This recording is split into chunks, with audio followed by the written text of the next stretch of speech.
Flashing lights. Good evening, everybody. This is 413 Sports Talk. I am Raheem Escalay. Today we have for you my segment 32 and 16, where I finish up my look at the AFC South. I have my 2021 NCAA men's tournament of round of 64 tournament bracket filled out. I've got an update from the Central Golden Eagles and some NBA scores and news. But first, let's get into 32 and 16. In today's segment with 32 and 16, we go over the Houston Texans and the Jacksonville Jaguars. The Houston Texans finished third in the division with a record of 4-12. There are questions all around the Houston Texans. Deshaun Watson, his future is up in the air. One day he wants to get traded, one day he doesn't. The team acts like they want to trade him, and sometimes they don't. So that there's inconsistency with that. Not really sure what the story is.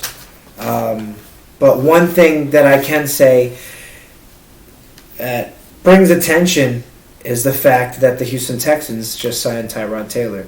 So it's going to be interesting to see which way they go, who they're going to deal Deshaun to, because he will be traded. I predict it'll happen on draft day. I count the Patriots out of the running with them re-signing Cam Newton. I really thought that Bill was going to try to make a little sneaky backdoor attempt at getting Deshaun Watson, but nope. Who's at halfback besides for the veteran they signed, Mark Ingram, former Saint and Baltimore Raven? Other than that, I don't know how the Houston Texans are going to run the ball. They didn't do well running the ball last year, only winning 4 games. And they are officially in rebuild mode on both sides of the ball. So in hindsight, I guess it's good that Deshaun Watson tries to get out of there while he can. If they're rebuilding, it's going to be at least another 3, maybe 4 seasons for them to get back to the playoffs. We're not even talking Promised Land, which they've never been to yet. But I believe definitely another 3 or 4 years until that franchise can make it back to the playoffs. Houston Texans finished 4-12. I see a little bit of improvement potentially if they go with the draft plan, which I think that they're going to follow. Not much, though. I think they're going to finish the year at 6-10, a little bit better than last year. 2 more games, still below 500, which is pretty bad in this league. So 6-10, the Texans will come back. I think they will be in the same. I think they'll be the fourth.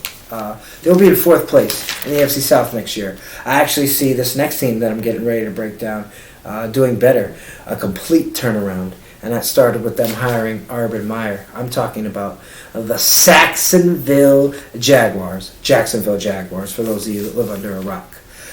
Let's go over them. All right. Last year, they were a whopping 1-15, 1 win, 15 losses. They need help everywhere: special teams, offense, defense, coaching, strength and conditioning. Urban Meyer's good, don't get me wrong, but he had a questionable hire when they brought on Chris Doyle. Glad that Chris Doyle decided that he was going to be a distraction and said that he would leave the team. So glad that he's out of football. There's no room for racism in sports, any sports. Definitely not football. Sports is the one thing that we can get away from the issues in life and social justice and all that and come together as one. For one common goal on the same team. Supporting cast that needs to be brought around Trevor Lawrence. And I say that because most rookie quarterbacks need help coming out of college. Trevor Lawrence has a lot of the measurables. He's got the size. And for someone as big as him, he moves so quick and he can really run the ball too. It's not just a decent scrambler or has great footwork. The kid can run. He's got wings on his feet. But I think all rookie quarterbacks need help, need support. I think Jacksonville needs to get some pieces around him in the draft, and also with their second round pick, at the top of the second round, I think they're 33rd, actually.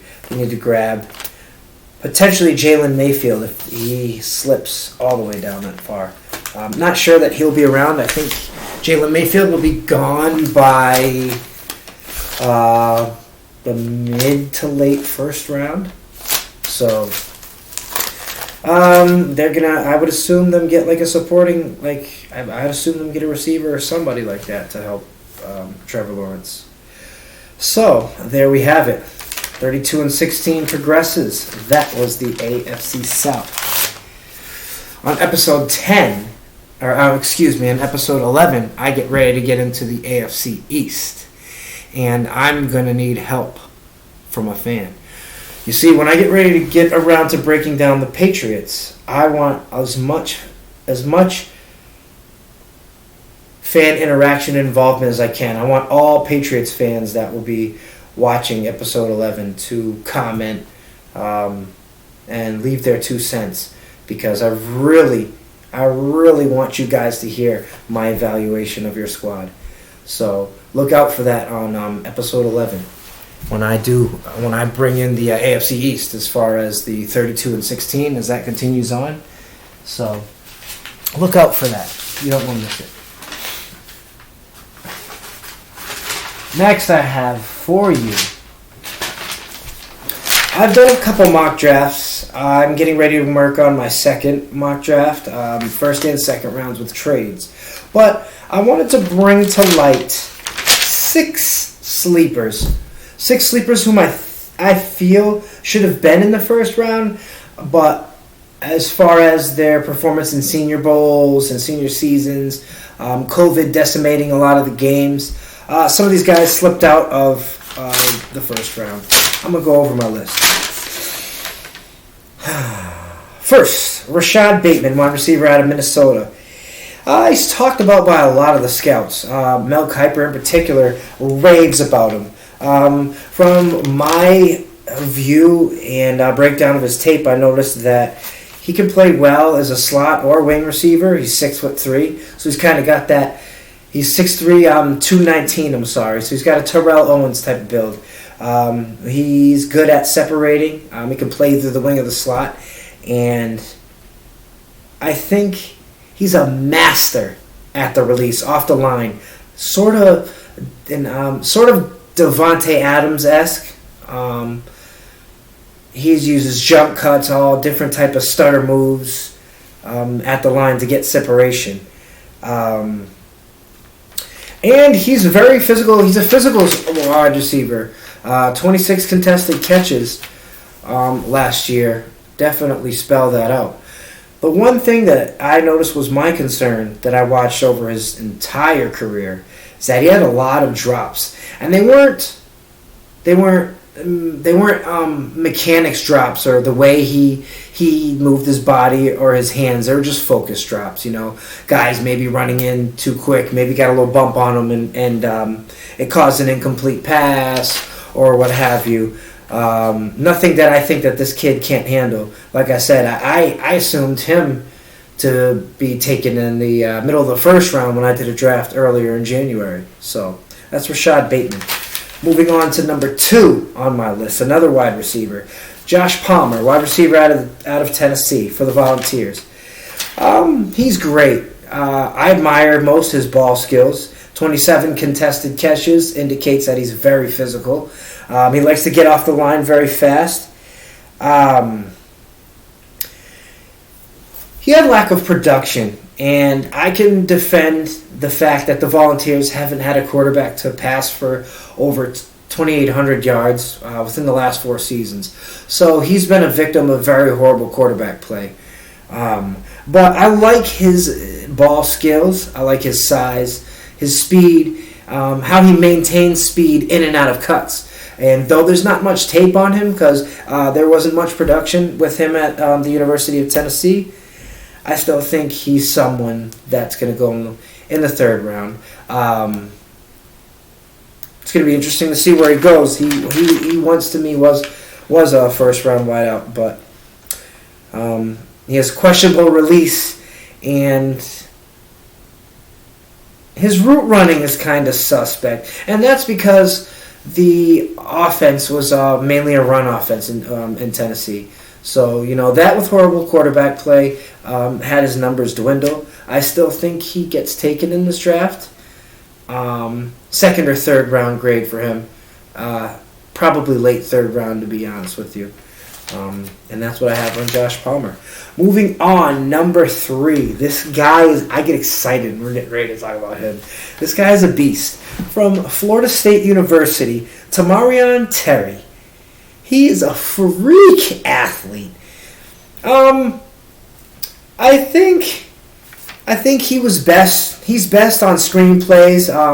I saw him run a lot of sluggos to success, 14, 15 yards a pop on those passes. I think he's a very physical guy. He's got over 600 yards after contact, which would indicate that he plays rough. He likes it. 37 contested catches. Again, another indication of his physicality. I think the lack of diversity in Florida State's offense with the new coach coming in speaks to his lack of ability to run a good route tree. I think he had a lot of focus drops, and there was trouble at time in press coverage with him getting off the line. Tamarion Terry, I think if you improve ways to get a release off of press coverage, I think you'll be doing just fine. Watch for him to go in the mid to late 4th round. Tamarion Terry at FSU. Defensive tackle at NC State at Aleem McNeil. Very athletic. He's one of the fastest defensive tackles I've ever seen. He's average when it comes to engaging and disengaging off blocks. He's a good run stopper. I saw him disappear when it came to rushing the passer. The whole NC State defense didn't do well at rushing the passer in 2020, so I think he jumps to the next level and he improves something like that, then I think he'd eventually be a starter in this league. Though his numbers dwindled this season, I still think he gets drafted in the 2nd round. Derek Barnes, linebacker out of Purdue. This guy intrigues me a lot.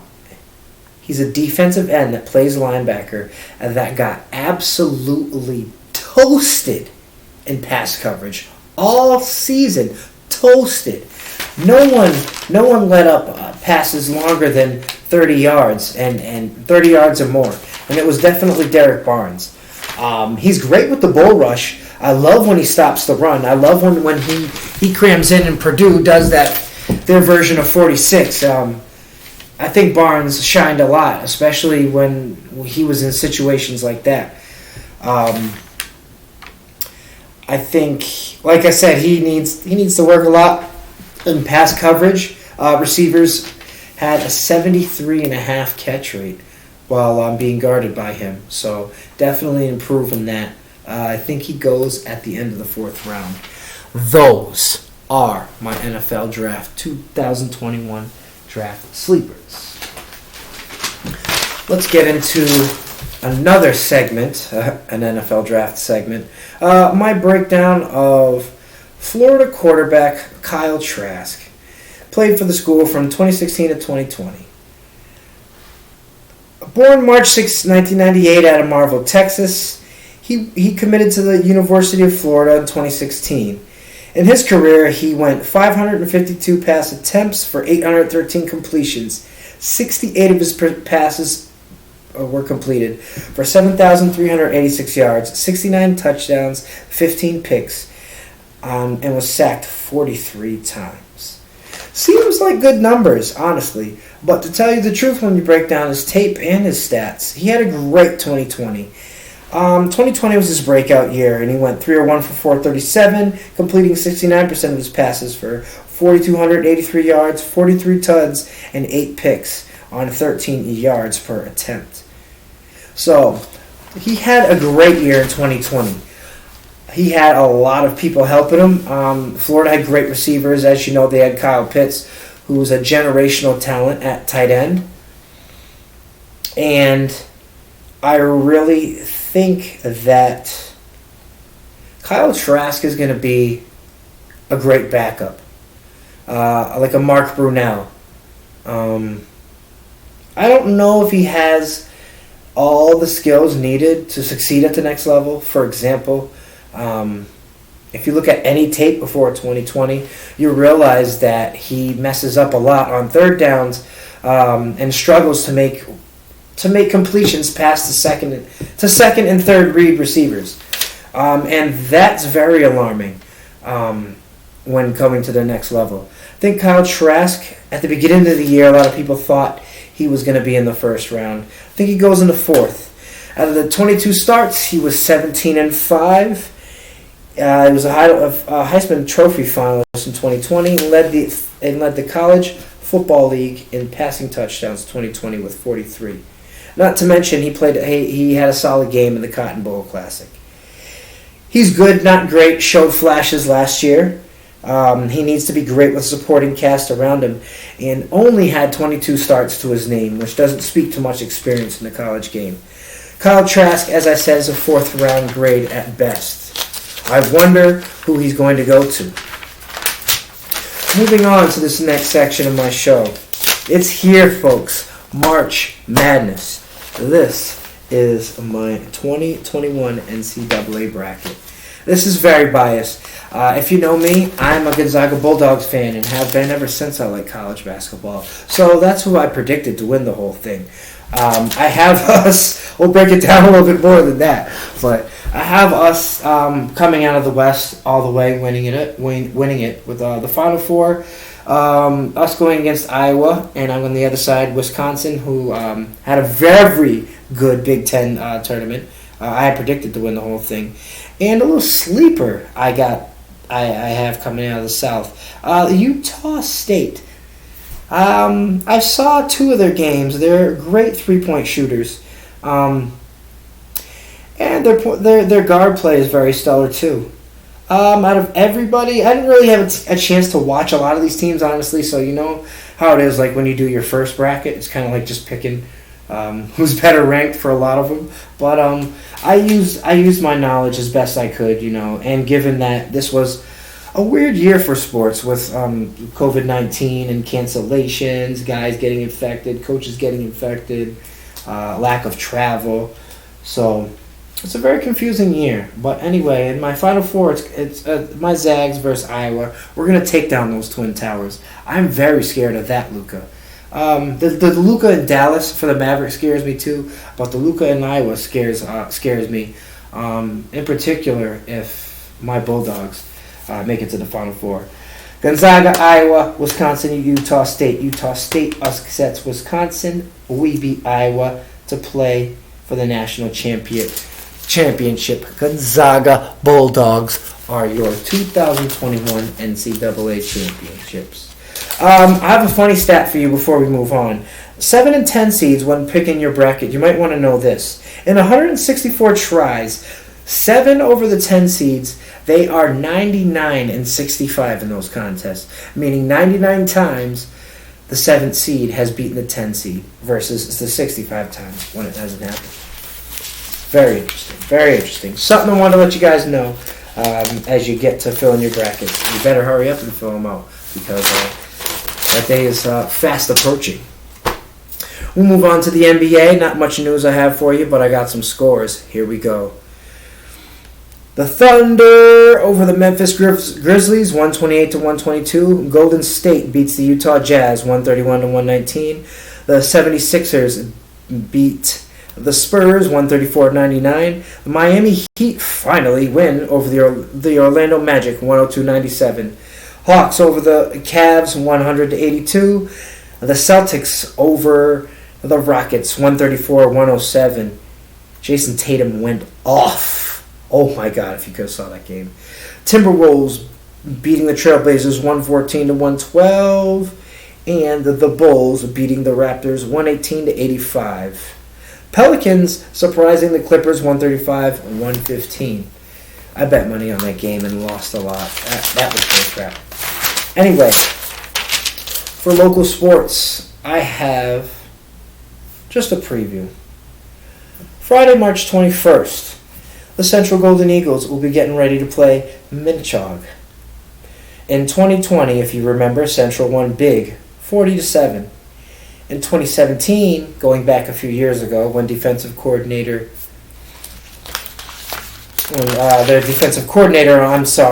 was Minichog's coach, Central won even bigger, 55-0. My prediction: Central 35, Minichog 10. Go Golden Eagles. What's that? What do I smell? A third state championship. Go Golden Eagles. Y'all are going to get it this year. And so there we have it. This concludes episode 10 of 413 Sports Talk. Thank you all for your love and support. Like and subscribe. Give us a little bit of help on YouTube. Hit those buttons. Any questions, comments, inquiries, if I got something wrong, opinions, please let me know. Message me on my personal page or hit us up on the 413 Sports Talk page on Facebook. Good night, and I hope you guys have a great week.